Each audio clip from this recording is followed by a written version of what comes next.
This is Hugo the bulldog. And his friend, Igor, the lion cub. Wow, look at that.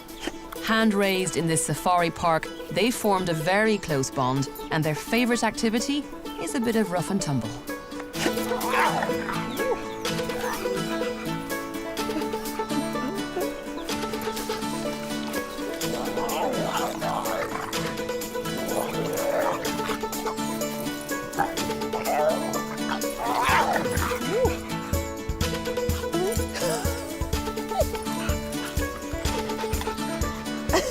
Hugo is classic. You are a happy dog. To help me understand how play works between different species, I talked to animal behaviour expert Dr. Linda Sharp from the University of Stellenbosch here in South Africa. Play signals are fairly universal in that they tend to be all things like rolling on your back. It's making yourself vulnerable. They're the very reverse of aggression. So even if it's two completely different species, they'll be able to read each other's body language. Yeah, if someone is rolling on their backs and wiggling, Kind of thinking, which is, this is they're not about to attack you. I mean, you can see that. And so all these species tend to have the play signals that initiate play tend to be the absolute reverse of how they would behave when they're being aggressive. This might help to explain an example of play between two very different species that became an internet sensation with over 11 million hits. In Canada, polar bears, one of the most fearsome predators on Earth, have been witnessed playing together with huskies in the most surprisingly affectionate way. The huskies are tethered at their home base in Manitoba, and these wild polar bears are waiting for the winter ice to return to this stretch of coastline. The huskies should, by all accounts, be an easy snack, but the polar bears are clearly not hungry, which frees them up to play.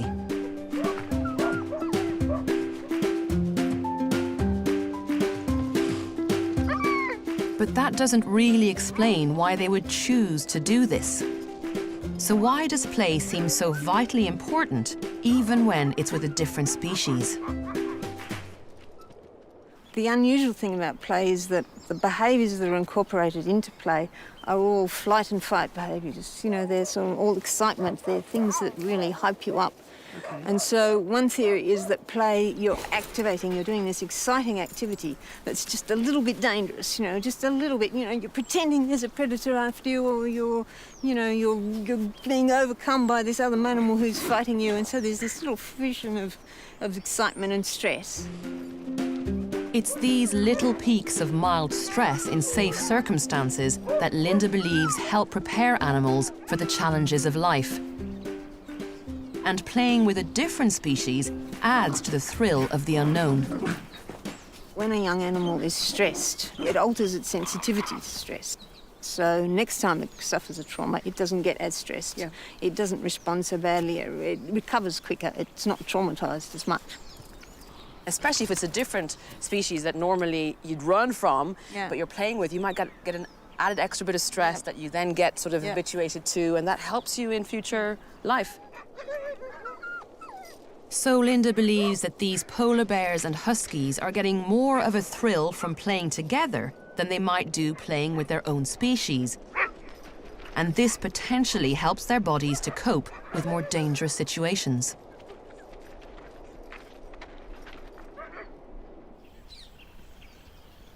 Stress in small doses is clearly beneficial.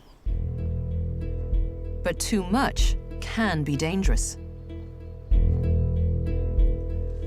I've travelled across South Africa to a secret location to meet an animal that's so reliant on its friends, it will die without them.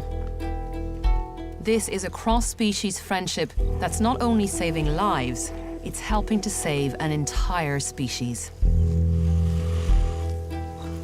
Rhinos in Africa are in crisis. They're being slaughtered at an alarming rate for their horns, because they're prized by the Asian medicine trade, despite the fact that they have absolutely no medicinal value whatsoever. Now, in South Africa, Last year alone, 688 rhino were killed. And that's tragic enough in itself, but it gets worse because it's led to an unprecedented number of orphaned, traumatized calves like these two. Now, if they're very, very lucky, they get to come to a place like this. Heavily guarded, it's a relative safe haven where rhinos are brought to help reduce the risk of poaching. But they've also discovered that cross-species relationships can help save the rhino orphans they receive. This is all because young rhinos are surprisingly fragile.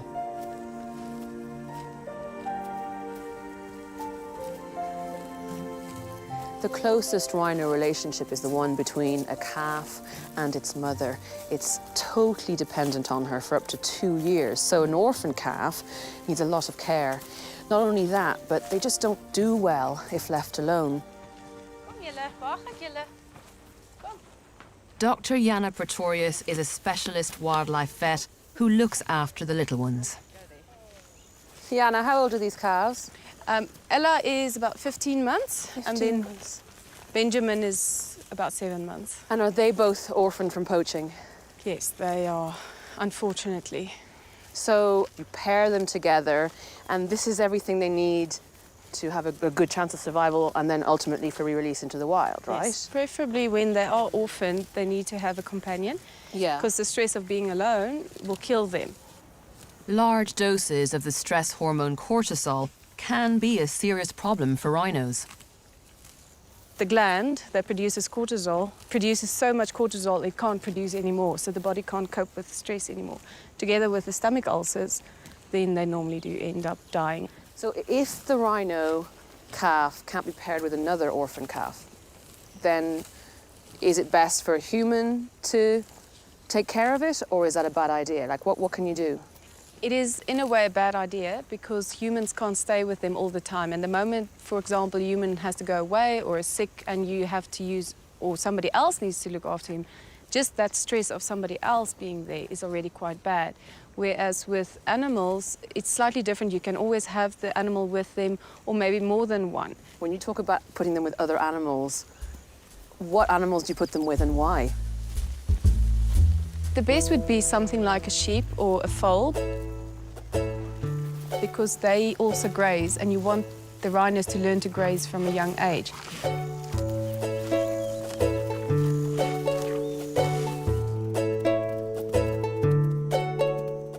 If they're with humans and, for example, dogs, they end up not wanting to graze. And we have seen that, where they actually will eat dog food but won't eat grass.